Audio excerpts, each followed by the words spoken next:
नमस्कार, मैं डॉक्टर अदिति अग्रवाल हूँ और मैं एक ऑन्कोलॉजिस्ट हूँ यानी कि कैंसर स्पेशलिस्ट। जैसे कि आप सभी को पता है कि अक्टूबर ब्रेस्ट कैंसर अवेयरनेस मंथ की तरह सेलिब्रेट किया जाता है, यानी ये महीने में हम ब्रेस्ट कैंसर अवेयरनेस की बात करते हैं। WHO ने कुछ मंथ्स डेडिकेट किए हैं हर एक कैंसर के अवेयरनेस के लिए और अक्टूबर वो मंथ है जब हम ब्रेस्ट कैंसर के बारे में बात करते हैं। क्यों हम ब्रेस्ट कैंसर के बारे में बात करें, तो सबसे पहले यहीं से शुरू करते हैं। ब्रेस्ट कैंसर महिलाओं में होने वाला नंबर 1 कैंसर है। ये डेटा ना ही सिर्फ इंडिया का है बल्कि वेस्ट का भी है। पहले सर्वाइकल कैंसर यानी कि बच्चेदानी के मुंह का कैंसर इंडिया या डेवलपिंग कंट्रीज में नंबर 1 हुआ करता था और ब्रेस्ट कैंसर नंबर 2, लेकिन gradually breast cancer number 1 cancer होता जा रहा है। इसके कई रिस्क फैक्टर्स हैं जिनके बारे में मैं बात करूंगी, जिसमें एक मुख्य कारण है हमारा लाइफस्टाइल का चेंज। अभी भी देखा गया है कि जो रूरल सिटीज़ हैं या विलेजेस हैं, वहाँ पर ब्रेस्ट कैंसर का इंसिडेंस कम है एज कम्पेयर टू जो सिटीज़ में मिलता है। इसमें एक और अच्छी बात यह है कि ब्रेस्ट कैंसर क्योंकि स्तन में होता है, हम उसे बाहरी एग्जामिनेशन से जल्दी पकड़ सकते हैं। जल्दी पकड़ने के कई फायदे होते हैं। हम इसको कई बारी कम ट्रीटमेंट सिर्फ सर्जरी से ठीक कर सकते हैं, जब वो कैंसर बनने से पहले भी डिटेक्ट हो जाता है।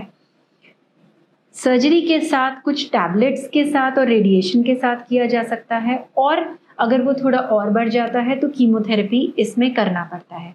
यानी कि एडवांस स्टेजेस में ज़्यादा अग्रेसिव ट्रीटमेंट की ज़रूरत पड़ती है और अर्ली स्टेजेस में कम अग्रेसिव ट्रीटमेंट की। कम अग्रेसिव ट्रीटमेंट का मतलब होता है कि साइड इफ़ेक्ट्स और टॉक्सिसिटीज़ कम होंगे ट्रीटमेंट के, और नेचुरली ट्रीटमेंट का कोर्स यानी ड्यूरेशन भी कम होगा, और जो ट्रीटमेंट पर होने वाला खर्चा है वो भी कम हो जाता है।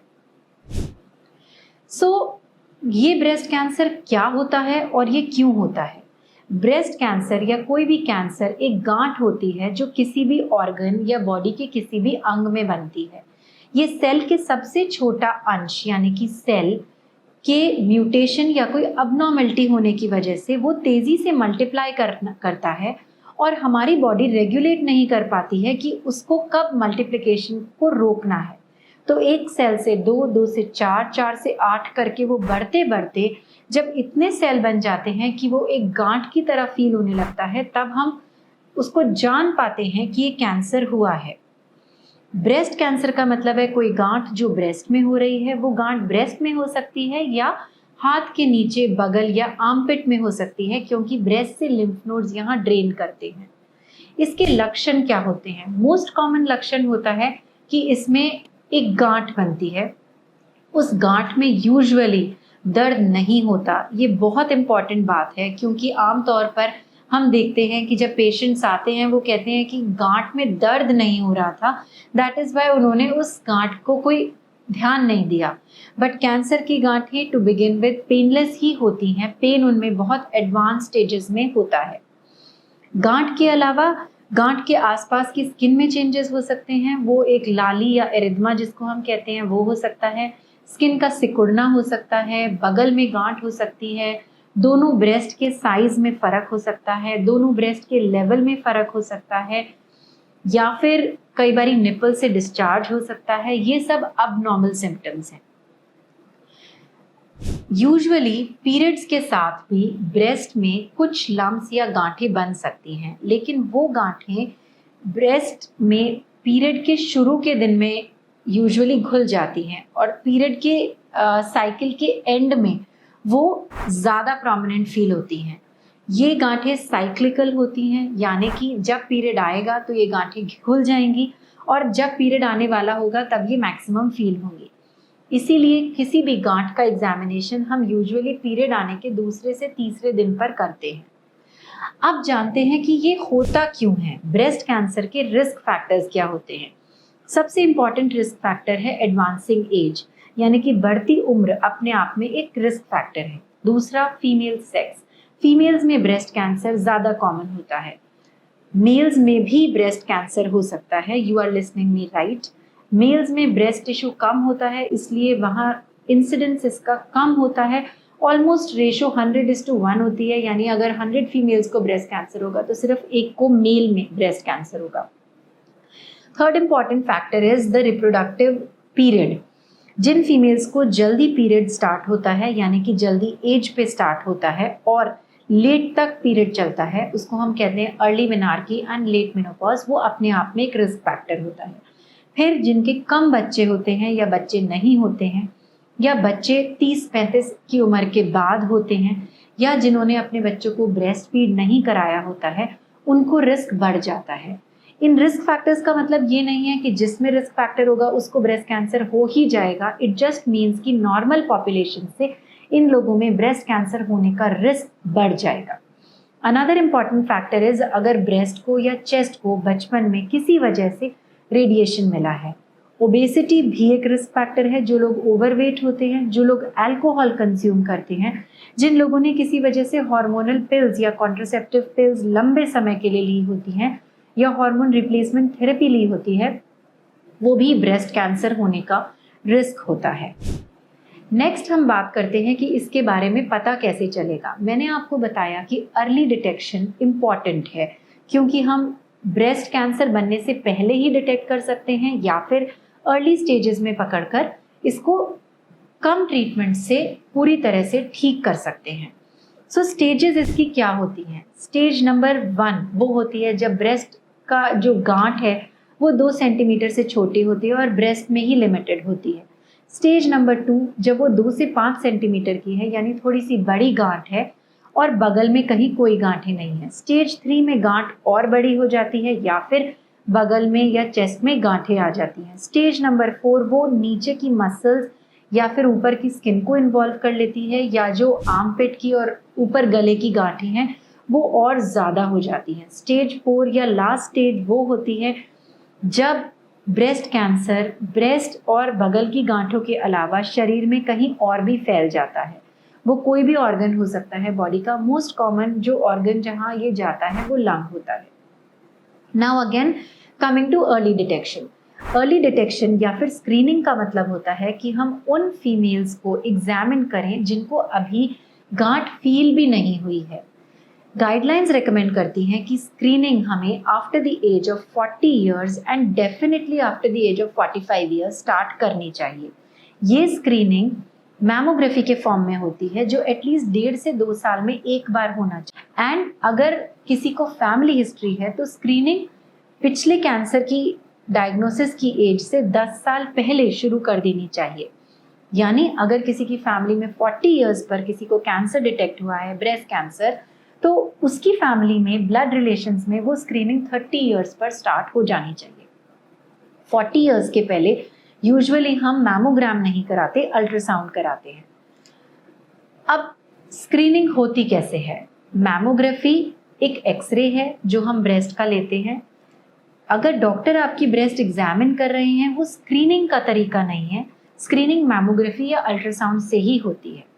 The first step that you can do is कि आप अपना ब्रेस्ट सेल्फ एग्जामिनेशन करें, यानी कि आपका पीरियड जब आ गया है तो महीने के दूसरे या तीसरे दिन में आप अपने ब्रेस्ट को खुद से एग्जामिन करें। अपने हाथ से ब्रेस्ट को दबाकर यू फील कि आपको कोई गांठ तो नहीं फील हो रही है।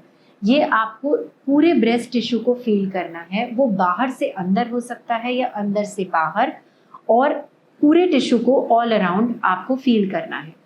फिर आपको अपनी बगल के नीचे यानी आर्मपिट में देखना है कि वहाँ कोई गांठें तो नहीं फील हो रही है।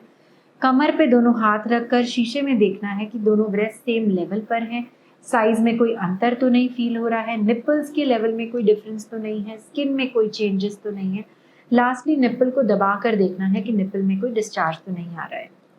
This is called breast self examination, जो कि हर फीमेल को करना रिकमेंडेड है आफ्टर से 18 to 19 years when a female understands what it is. Breast self examination में अगर आपको कुछ अबनॉर्मल फील होता है then you should consult a doctor. Usually जब डॉक्टर को कुछ सस्पिशियस फील होता है तो सबसे पहला टेस्ट कराया जाता है मैमोग्राम या अल्ट्रासाउंड या दोनों, डिपेंडिंग ऑन आपकी क्या एज है। अगर उसके बाद भी हमें कोई डाउट लगता है, कैंसर को हमें रूल आउट करना है, तो हम FNAC या फिर ज़्यादा श्योर टेस्ट होता है बायोप्सी करते हैं, बायोप्सी एक नीडल से किया जाता है जिसमें छोटा सा टिश्यू का टुकड़ा निकाला जाता है और उसे माइक्रोस्कोप में एग्जामिन करके हम बताते हैं कि फॉर श्योर कैंसर है या नहीं है। एक बार पता चलता है कि वो कैंसर है तो फिर उसके आगे कुछ और टेस्ट होते हैं, जैसे कि सीटी स्कैन या फिर पेट स्कैन या एमआरआई ब्रेस्ट, डिपेंडिंग ऑन एक गांठ है या मल्टीपल गांठें हैं। ये सारे टेस्ट होने के बाद ही हम कैंसर को स्टेज कर पाते हैं कि उसकी क्या स्टेज बनी। फर्दर ट्रीटमेंट डिपेंड करता है कि कैंसर की क्या स्टेज है। ट्रीटमेंट यूजुअली फर्स्टली सर्जरी के फॉर्म में होता है जो अर्ली स्टेजेस में हम करते हैं, जिसमें कैंसर की गांठ को उसके आसपास के नॉर्मल टिश्यू के साथ हम निकाल देते हैं। उसके साथ हम बगल की गांठें भी निकालते हैं, क्योंकि ब्रेस्ट कैंसर सबसे पहले बगल की गांठों में ही जाता है।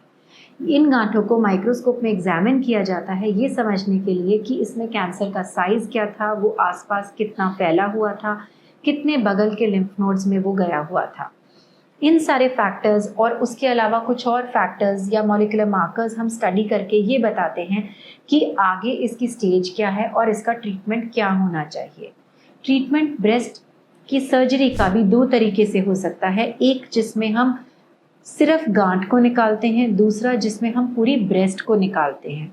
आज से कुछ समय पहले तक, कुछ सालों पहले तक ये समझा जाता था कि ब्रेस्ट कैंसर हुआ है तो पूरी ब्रेस्ट को निकालना ज़रूरी है, लेकिन अब हमें ये पता है कि अगर हम सिर्फ गांठ को निकालें और साथ में रेडिएशन ऐड करें ब्रेस्ट के लिए, तो हम उतना ही अच्छे से कैंसर को कंट्रोल कर सकते हैं जितना हम पूरी तरह से ब्रेस्ट को निकाल कर सकते थे। यानी कि अब हम पूरी तरह से ब्रेस्ट को नहीं निकालते हैं, सिर्फ गांठ को निकालते हैं और उसके बाद रेडिएशन ऐड करके इक्वल कंट्रोल या फिर इक्वल आउटकम्स अचीव करते हैं। हार्मोनल थेरेपी चलेगी या नहीं ये डिपेंड करता है आपके ERPR के स्टेटस पर। आगे कीमोथेरेपी चलेगी या नहीं ये भी डिपेंड करता है कि ट्यूमर का साइज क्या था, आपकी एज क्या है, लिम्फ नोड्स पॉजिटिव हैं या नहीं है, ERPR पॉजिटिव है या नेगेटिव है, ट्यूमर का ग्रेड क्या है। मैं समराइज करने के लिए यही कहना चाहूँगी कि ब्रेस्ट कैंसर क्योंकि फीमेल्स में होने वाला नंबर 1 कैंसर है, ये इजीली डिटेक्ट हो सकता है क्योंकि ब्रेस्ट हम इजीली पैल्पेट या फिर फील कर सकते हैं, एग्जामिन कर सकते हैं। आप खुद घर में इजीली कर सकते हैं और अगर आपको कोई डाउट है तो आप ऑन्कोलॉजिस्ट या एक्सपर्ट डॉक्टर से मिल सकते हैं। हमारे पास मैमोग्राफी जैसा एक बहुत रेलेवेंट और बहुत सेंसिटिव टेस्ट अवेलेबल है जो हमें छोटी कैंसर से पहले की गांठें भी पिक करने में हेल्प करता है। जल्दी डिटेक्शन से हम इसको कम अग्रेसिव ट्रीटमेंट के साथ पूरी तरह से क्योर कर सकते हैं। Stay aware, stay empowered.